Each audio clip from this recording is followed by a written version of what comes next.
Welcome. This is Happy Childless Mindset Podcast.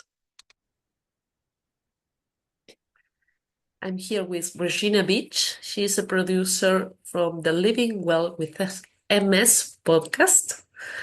Welcome, Regina. How are you? Yeah, good. Thanks for having me, Laura. It's nice to be chatting with you today. Regina, you are child-free, but you also have MS. And for what we've been talking, you have a pretty fulfilling and happy life. Would you tell me something Yeah, about how you reached that happiness? Because it's not easy having a mess. And no, and I think there's this idea that we're going to have our life in a certain way, that when we're like kids or when we're growing up, I don't know if you can hear this, but my cat's food a is like little. just a little bit, Yesterday I have an yeah. accident with my cat. Oh no. Okay, we have to love them as they're I know they're like little wild animals that live in our homes. But No, yeah, it was my bad. She was falling and I was crocheting and she slid and me with the yarn and the needle in my hand, I tried to pick her up and she got spooked, of course. oh So my it was goodness. my bad, Okay. not her. But you're okay. And she's Yeah. okay. Yeah, we're Yeah. both okay. Everyone's She's all right. alive. Yeah, yeah. Yeah. But I guess this is what I'm talking about. There's ups and downs and things that go in a totally different way than you imagined, no matter what you're doing, whether it's your whole life or whether it's recording a podcast episode or, whatever it is. And so Um, I did not ever seek out to have children. I don't know if I'm infertile, if I would have, had chosen a different path, if that would have been possible for me or not. But I will say I surely did not set out to become chronically ill. I did not set out to be disabled. And so once these things that, we think are going to happen in our lives or we think that aren't going to happen in our lives, we have so little control over what a course actually takes us. We can make these decisions that maybe push us in one direction or another direction, but ultimately nobody gets exactly what they imagined, and that's really hard. Everyone has to deal with that Mm. level of loss or that perceived loss of what you expected to happen, and then something else is actually your reality. Um, and I think we suffer that in silence often. We don't remember that everyone else also sometimes has these thoughts Yeah. or these longings or this disappointment that their life isn't exactly what they envisioned or what they wanted it to be. So I don't know if that rings true for you, but that's in my experience, the more you talk to people, the more everybody has some type of story of, oh yes, I this is something I really wanted, or this is something that happened to me that I really didn't want, and now I have Yeah. to move from this point. I have to move from where I am and decide, how will I handle this or how will I address this in my life moving forward.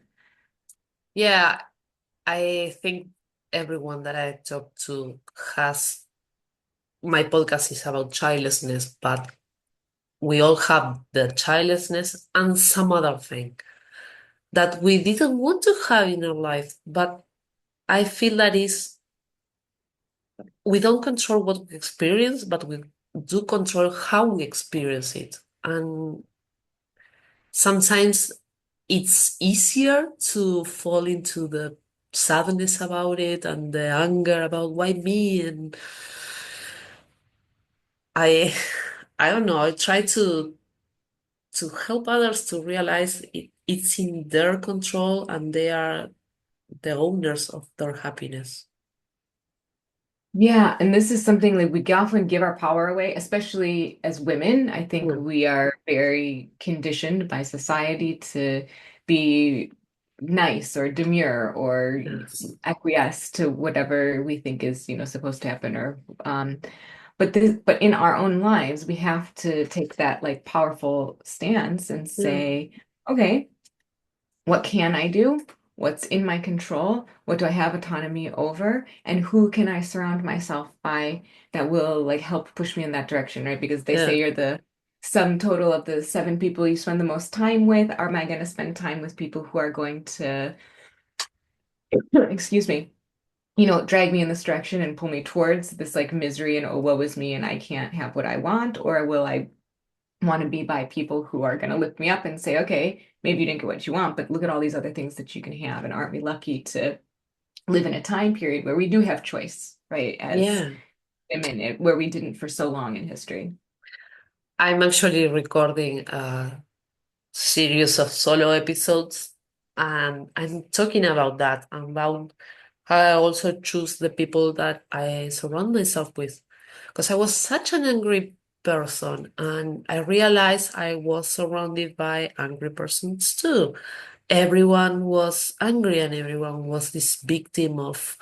We have kind of this competition about who had it worst, and who was angrier at the world. And I needed to take a step back and say, okay, is this the people that I want to be around? Because I'm not going to change them. And it's hard. I spent a couple of years really alone, but at the same time, I felt more true, my authentic self, and then I started to meet a lot of interesting people and people that started to light me up in a sense. Did that happen to you too? Yeah, I think this is very similar in the MS world where there's a lot of fear and woe is me and I can't walk or I'm using a wheelchair or I'm incontinent or I mean these symptoms are really horrible and not everyone experiences them, but those of us who Yeah, do, you can either wallow in it and complain and say this is so unfair and this yeah, shouldn't have happened to me and this is horrible. And you can surround yourself in an echo chamber of other people who are happy to, yeah, commiserate and say, yeah, we're all miserable and this is terrible and there's no cure and why even try? Um, but I felt like that was not the right place for me. okay. Those were not my people. And so I really gravitated towards people who were trying to live really healthfully and be really optimistic and say, okay, this is not the diagnosis that it would have been 20, 30 years ago. There's a lot of new research. There's a lot we can do for ourselves. And so I joined the Overcoming MS charity, which is the charity that puts out the podcasts that I produce.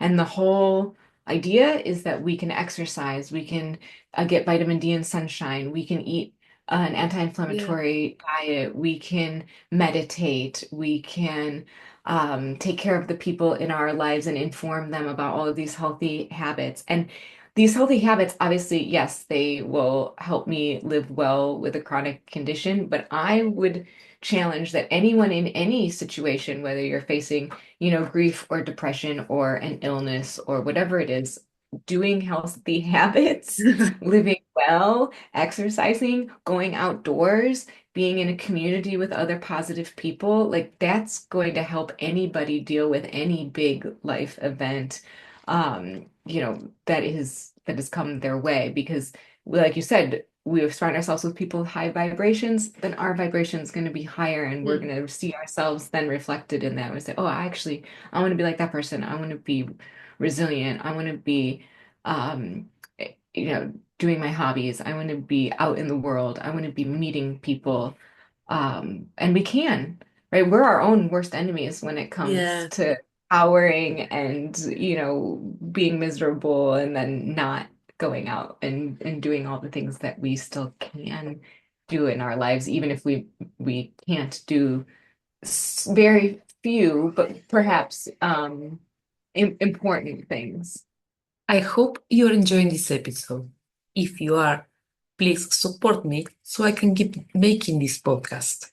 One way to do it is by subscribing or follow, depending on what platform you are.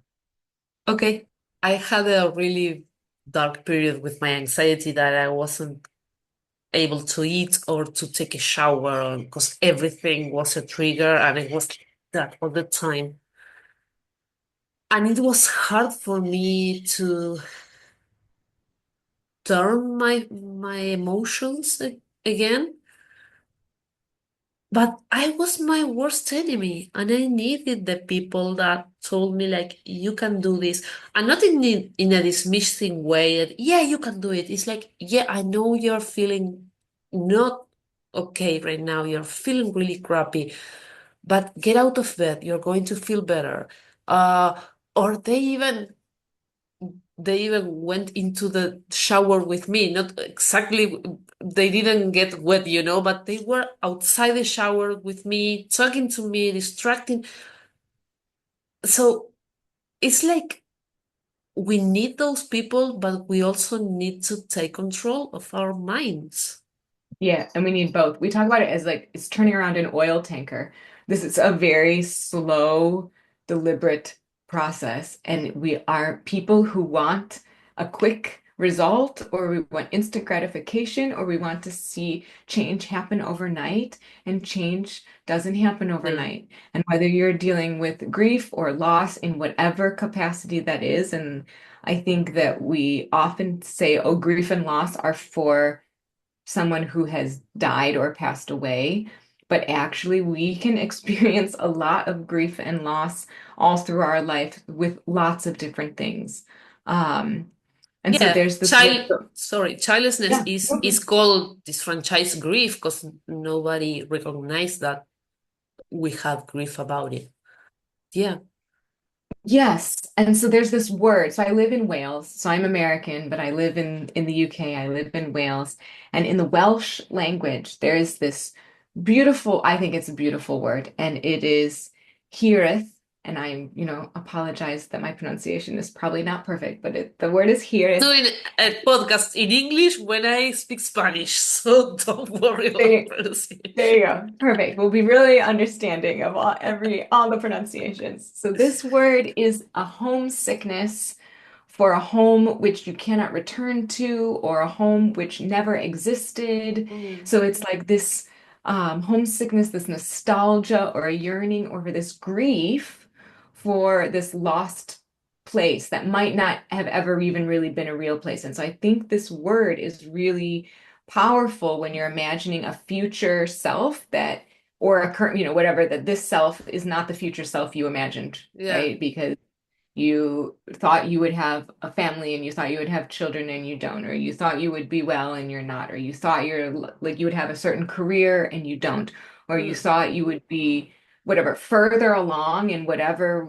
like silly benchmark we put to ourselves and say like this is what I'm supposed to be doing. And so we're very, very difficult. We're very hard on ourselves. We make our own lives really more difficult than they have to be because everyone's going to experience these types of feelings of grief and loss. It depends on how you pivot that or use that or how you can um, build your own, like you said, your mental capacity and your mental strength. I know that I am a stronger person now and a more empathetic and a more yeah. understanding person how other people see the world and their struggles than I was before I had this life-changing diagnosis. And I'm sure you have a different level of empathy now that you've like come through or are managing the depression and the anxiety than you were when you were deep in it, unable to, even take the first step. Yeah, I think I needed to do a process. There's no magic pill. And the No. process I needed to recognize, I needed to forgive myself for the mistakes I made, the wrong choices that I took. And sometimes I still feel sad. I like it's a beautiful Sunday and I want to take my kids to the park and I don't have them. And it's okay to feel sad. And I don't think we ever like finish processing these types of emotions.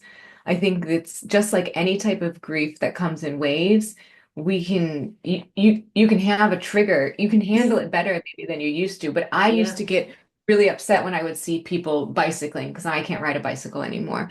And so I would feel like really angry, saying like, "Oh, look, they have this thing that used to be really important to me that's been taken away from me." And Yeah. I felt like a rage almost, which is so silly. Like these people did nothing to me, right? This the nice sunny day with the families in the park did nothing to you, but yet we like own this and we feel this like Yeah. sense of outrage.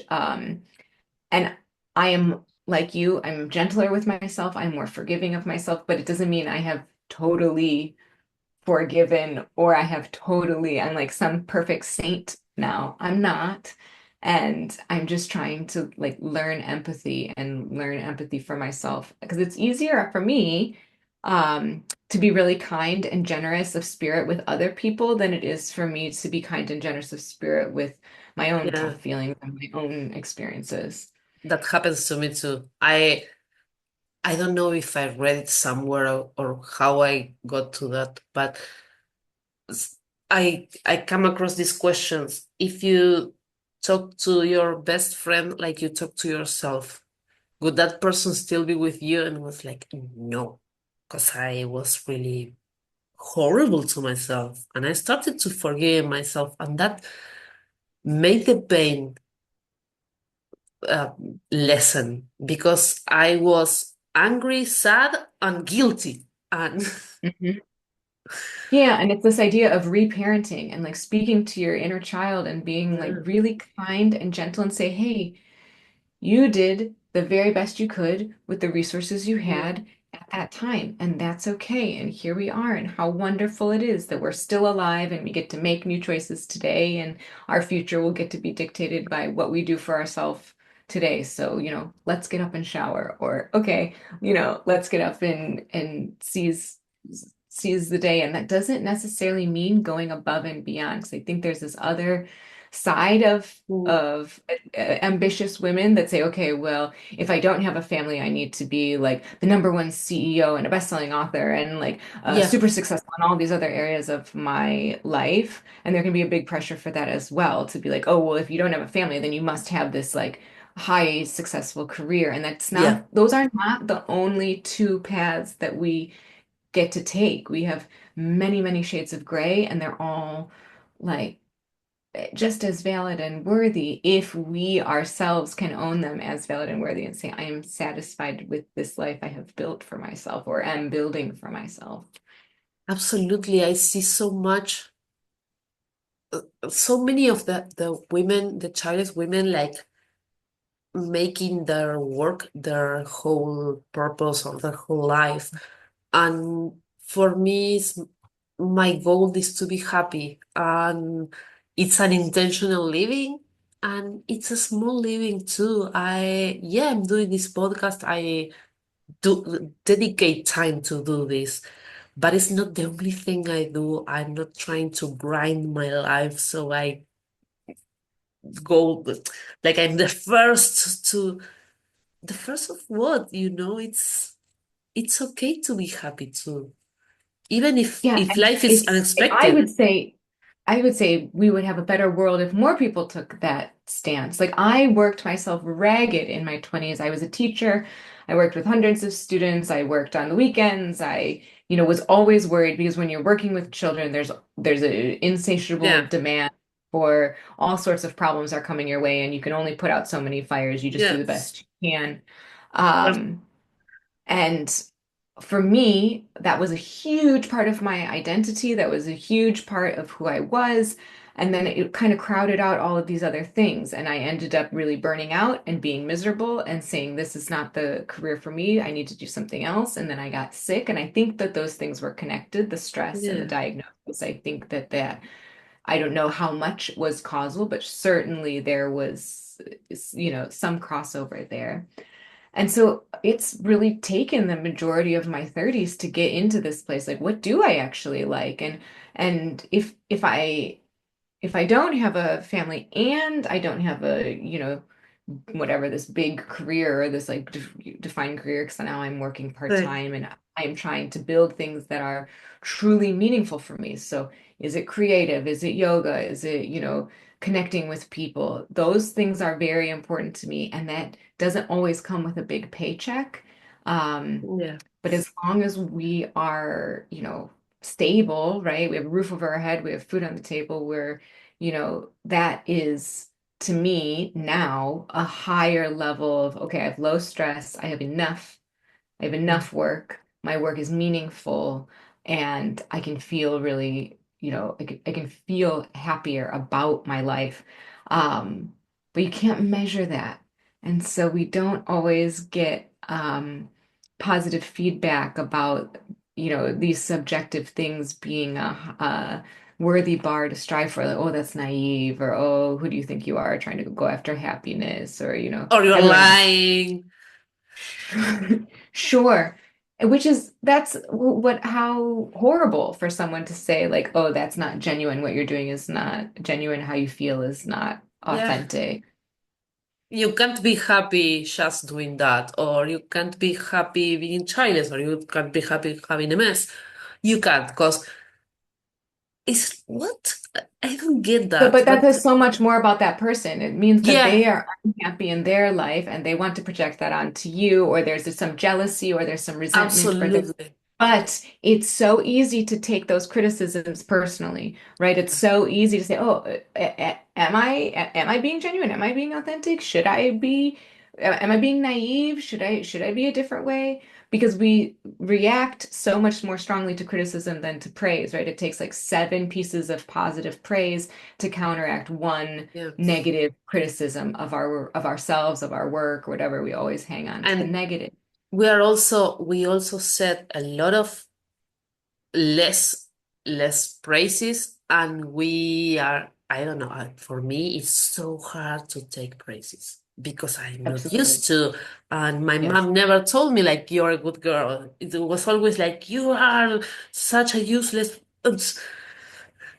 So And I'm it's so sorry that that was what you grew up with. I have learned in my adult life that it is a gift to say thank you for praise, right? It is a gift for yeah. the person who is giving the compliment. And so even if you don't agree or you feel embarrassed or your cheeks are turning red or you're like, "Oh my God, don't look at me," saying thank you, that's so kind. I appreciate it. I'm Thank doing you so that, much. but it's Because like otherwise you're going to call that person a liar, say, "Oh no, no, that's not true." Now you're being mean back to someone who's offering you praise. And I've had to learn this. It was so difficult for me to really take that on board and say, "Oh, right. It is a gift back to the person giving a compliment to be able to accept that graciously and kindly and try hard to take it into my heart, even if it's hard for me to own it or to believe that what they're saying is actually true." and it's also part of the process, I think. I'm going back to there's no magic pill, because I see that instant gratification, huge healing, and this is it from everything. I see a lot of posts about money that you're going to do your first billion in 1 month. You're going to be happy just doing this. It's a process, and it's an it's always going. It's not like, oh yeah, I planted the flag here and that's it.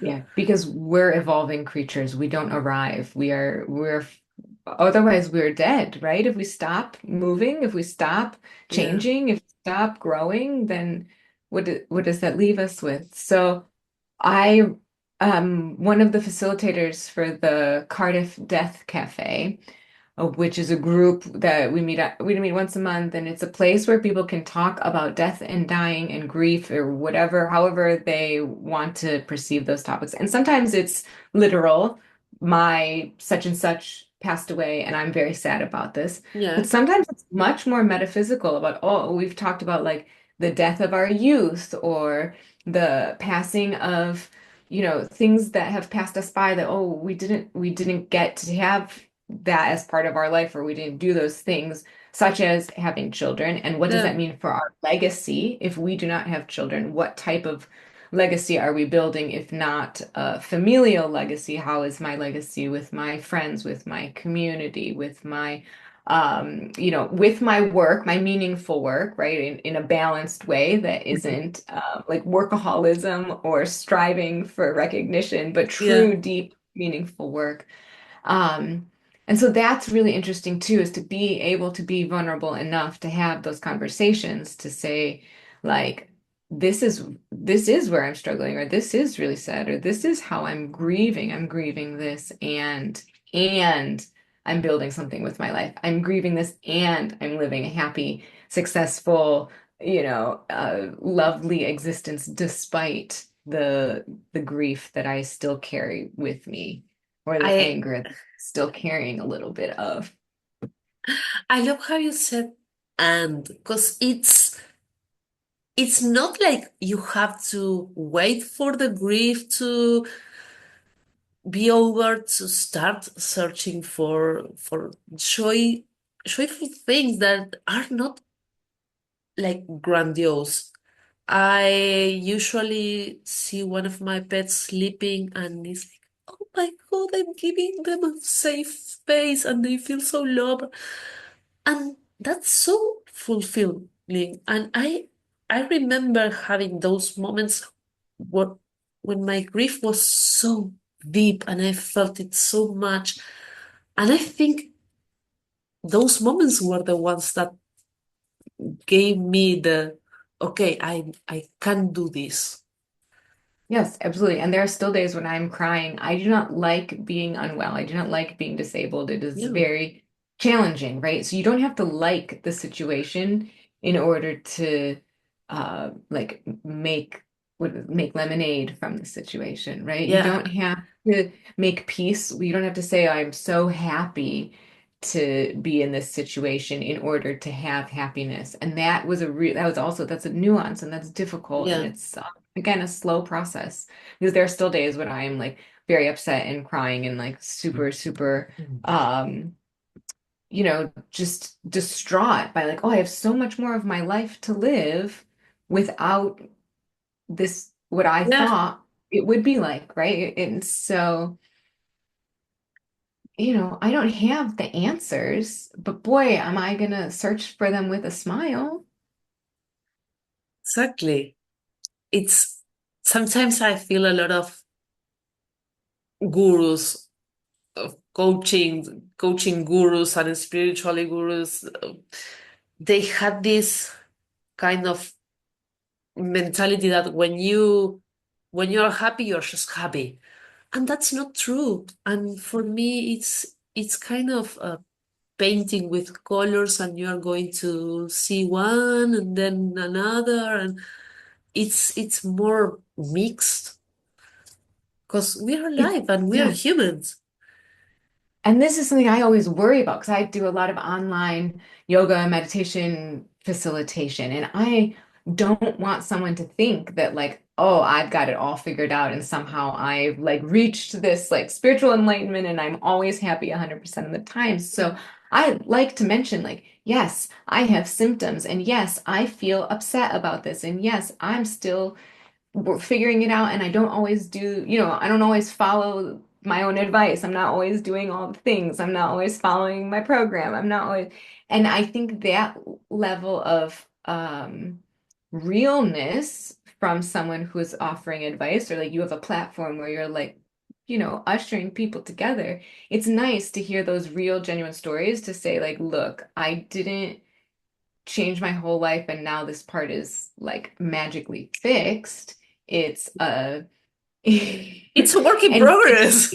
it's always work in progress. And I think that those people who say, oh, you can just, turn on the light switch and everything can be different, I don't think that's genuine. Or maybe it's No. genuine for a very small portion of the population. Most of us are more complex than that. Yeah, I'm a coach too, and a lot of friends that had bad experiences with coaches told me like, you're different because you don't deny what I'm feeling. You said, okay, and you're sorry. Maybe you can do this today. And that's it. I don't invalidate their feelings like, okay, no, you can't feel sad. Because I feel sad a lot Sure. of times and I feel angry and I feel everything. And suppressing and denying our emotions is not a good way to grow. It's not a possible way to grow. Using guilt or whatever to say, oh, I have to do this because my coach will be mad at me if I don't show up with this. Again, that's not promoting someone who can stand on their own 2 feet and do it on their It own. makes it worst for me. Yeah. Like it's worst because you are So thank you for also acknowledging that. You have to, that the part of that work is, hey, we're all imperfect and yeah. our whole self is welcome. Every part of you is welcome, even the parts that are, maybe a little less savory or wouldn't make for a good Instagram post can I still show up.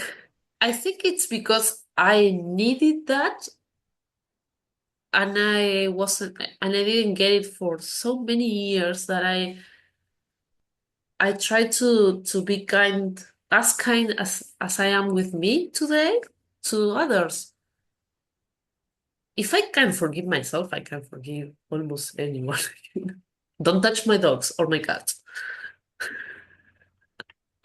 But No, and I think that that's true. I think that when I was younger, I was much more judgmental and I was much harsher mm, with other people and gave a lot less slack and just assumed everyone had infinite capacity and infinite capability. And I think the older we get, the wiser we get about like, okay, a lot of people are hiding behind a happy face. They have a lot going on. They have a lot going on that maybe they're willing to talk about, or maybe they're not yet willing to talk about, or maybe yeah, they're not willing to talk with you.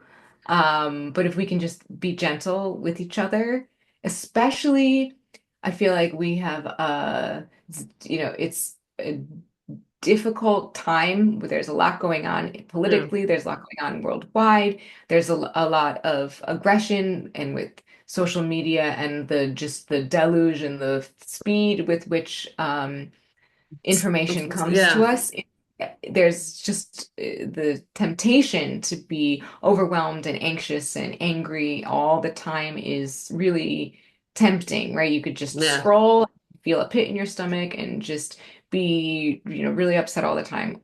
But not easy, but when we take a step back, and if we can, channel this level of, Laura Coach being like, that's okay, what can you do today? And be a little gentler. And, maybe only do 3 things in a day instead of your laundry list of 10 to-dos that you know you don't have time for, which I'm super guilty of. Then we can feel better about everything, right? When we're celebrating these little wins, when no matter what's going on in the background, you can feel really great if I heard this great thing called a ta-da list instead of a to-do list where you celebrate all of the tiny little things. And now I'm like, yes, I took a shower today. Yes, I ate breakfast today. Yes, I did my meditation today. And then I can see like, oh, look at all these little check marks for these little I things. I use a lot of positive reinforcement to get out of my darkest period of anxiety. And like I took a shower. Oh, I can eat chocolate. And I wash the dishes. Okay, now I can do something. And it didn't felt like chores. It felt like, okay, I'm moving forward. And that was so little the difference in, like you said, to do and ta-da. And it's doable for everyone. You choose whatever your reward is. Maybe it's just ta-da and that's the reward. But even I'm saying ta-da and I feel happier. So Yeah, it's like, oh, it's put on a song, do a little dance, make your life a little bit more joyful, make your life a little bit more whimsical. You don't, just because you are experiencing something difficult doesn't mean you aren't allowed to indulge in these like little whimsical fun aspects of life. And it doesn't negate whatever the difficult feeling is. I've been having like a lot of wonders about like, oh, what would my life have been like if I would have become a mother? My brother and his wife are going to have a baby in September, and this is the first grandchild. And so I didn't know I was going to have these types of feelings and wonders. I had always been, pretty confident in the fact that I didn't have children. My husband and I said we weren't going to have children, fine. And now I'm like, oh, and it's not a longing. It's not like I'm not angry with them or not, but I do have this bit of tension that I didn't anticipate when I heard this news. Um, and so I think And that's not to do with them. And I'm not going to tell them that. And I'm not going Yeah. to, because this is lovely news for them. And I'm very happy for them. And I'm very excited to become an aunt. But it's something for me to then like sit with and process and journal about and be like, huh, I wonder about these feelings. I wonder about, what this means for maybe I'm less black and white than I thought I was, or whatever. And we're allowed that, right? We're allowed to change our Yeah. mind, and we're allowed to adjust our opinions and our perceptions, and we're allowed to look back and say, oh, maybe when I did this, I was actually thinking that, or maybe this is underlying, there's something deeper underneath this anger that isn't actually just rage. I think changing our opinions it should be more welcome than staying in an opinion that you realize, oh, that's not what I'm thinking about this right now. But yeah, I have to stand there and be, and yeah, no, and I have a lot of people that have told me, you changed too much. I don't know if I changed too much. I realized I was wrong about something or that it wasn't exactly as I thought it was, and then I reframe the thing, wherever it is. Yeah. And to me, that's a sign of maturity and growth and like Yeah, expanding your mind. But there is certainly a subset of people, especially seems to be on the internet, that if you ever deviate from anything, if you're not robotic in your thinking, then somehow that's not okay. And I think when you're looking at like intellectual discourse, if you know better and you can make a better decision based on improved information or better experience or yeah, whatever it is, then we should be celebrating that ability to be flexible and that ability to refine our thought process. yeah, absolutely. And I think maybe the people in the internet don't actually reflect too much. They spend too much judging and commenting and trying to make others think like them than actually have a bit of reflection about themselves and what they're thinking. But it's Yeah, okay. and we don't get to know what everyone else is thinking, right? But we Yeah, do get to live in our own brain. And like you said, if we can make our brain a little bit of a kinder place to live and like decorate our life with little ta-das and little rewards and yeah, having whatever it is, whether it's pets or a lovely hobby or a podcast or good friends or all of these things count. They all add to the well, and we can fill our well with lots of things, and it's not always the things that we thought we would be putting in our well, or it's not always the lovely things that we imagine. And all of those things may have been totally different than we imagined anyway, right? Sometimes we think something is going to be really wonderful. Like, for me, it's like, oh, what if I could still ride my bike and walk and do all of these things? Or, what if you had a family and there would still be difficulties and struggles and disappointments and anger and resentment in that version of our life as yeah, well. We would have still had to fill the well with other things as it doesn't mean that just because our life is different doesn't mean we have to just live with a dry well and not have any type of we don't have to be austere with ourselves. We can be generous with ourselves. and also it doesn't have to be huge things. No. It's the little things, the everyday things that are far better than this huge thing that, oh, I got this. Yeah, okay. Now what? Because I need to go after the next great thing. Yeah, like I always have a bouquet of flowers on my desk. Okay, and it's, I love that. it's just like a little indulgence, once a week at the grocery store, pick up a bouquet, and it is just such a lovely thing because then I come to work and I work from home and I'm in my office and I'm just like, oh, that's so nice. That's so lovely. And I get to experience that every day because I chose to Yeah, spend, a small amount of money on and this flowers. on this little thing. And that makes me very happy. And so I'm going to keep doing it. It's worth it to me. Yeah, And for everyone, I think it goes to knowing yourself and knowing what would be exciting for you. So Julia Cameron, who wrote a lot of books about creativity and about finding your inner artist, and she recommends that we go on an artist date once a week, and we ask our 10-year-old self, what would you like? Would you like a pack of stickers? Would you like to go to the museum? Would you like to run around on the beach and collect seashells? Would you like to, get a coloring book? Would you like to, dance around to the music of your childhood? Ask yourself, what is it? What do I like? And then we are adults. We're allowed to spend our money how we want. We're allowed to Yeah. spend our time how we want. Not all of the time, not all of the money, but we have some autonomy to do these little things and make these things happen. Or spend a few hours on a Saturday taking ourselves to do something that's nourishing for our soul, just for us, like Yeah. just because it sounds fun. An approach that I like that about the asking yourself, your 10-year-old self, because it's approaching yourself with curiosity. Because a lot of Mhm. us like mm, think we have to do this recipe that doesn't work for everybody. Doesn't work for anybody. We're individuals.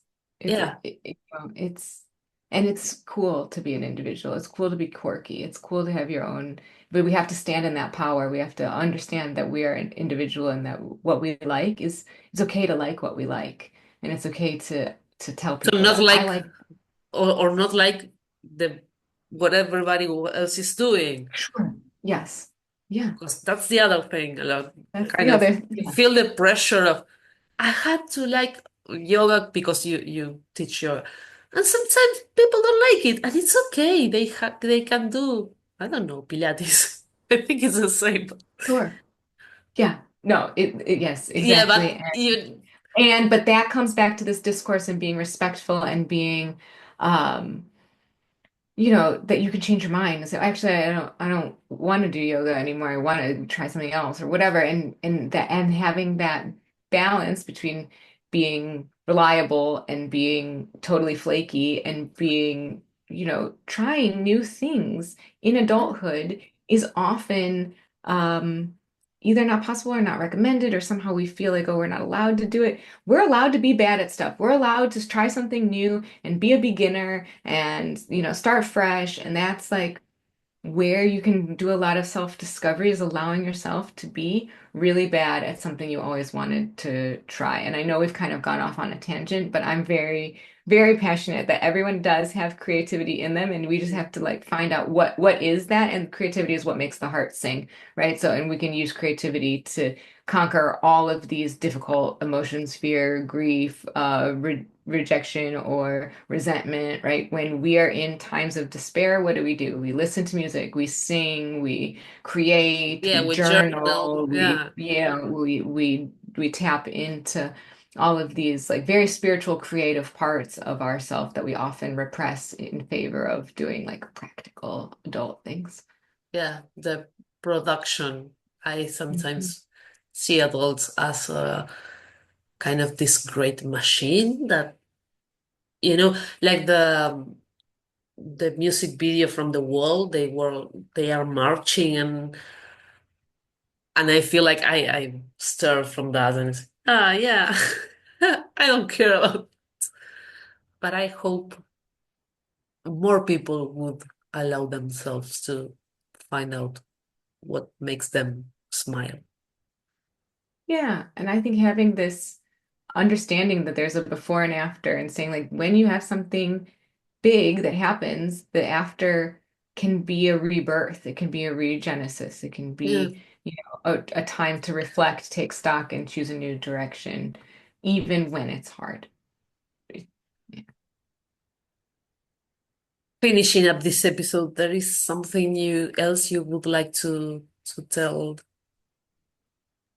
us, something that we didn't say about your podcast or anything. Yeah, I don't know. I think that for me, I am finally owning this person that I wanted to be, but was worried that it wasn't going to be well received. And the older I Mhm. get, the more I realize, like, oh yeah, I'm allowed to call myself an artist. I'm allowed to call myself a writer. I'm allowed to call myself, a creator, and that's really cool. So, yeah, I have a newsletter, reginagbeach.substack.com, if you want to I'm follow going along. to. It's about, yeah, great. It's about creative wellness and my own journey and, what I offer. And it's a privilege to be able to meet and talk to people like yourself, just Thank you. to see we're all kind of in the same boat and we have Yeah, way more in common than we don't. And we just lift each other up in the best way we can and, put our little bit of unique, whatever sparkles in our life. The best way to show up is to show other people that you're yourself, right? We say, um, our greatest fear is not that we are inadequate. Our greatest fear is that we are powerful beyond measure. And when we give I ourselves agree. permission to shine, then we give the people around us permission to shine. And so I'm happy that you're giving people this permission to shine. Thanks, Laura. And thank you for being here and for what you are shining and letting others shine too. I'm going to leave the substract in the comments and see you next week. Bye.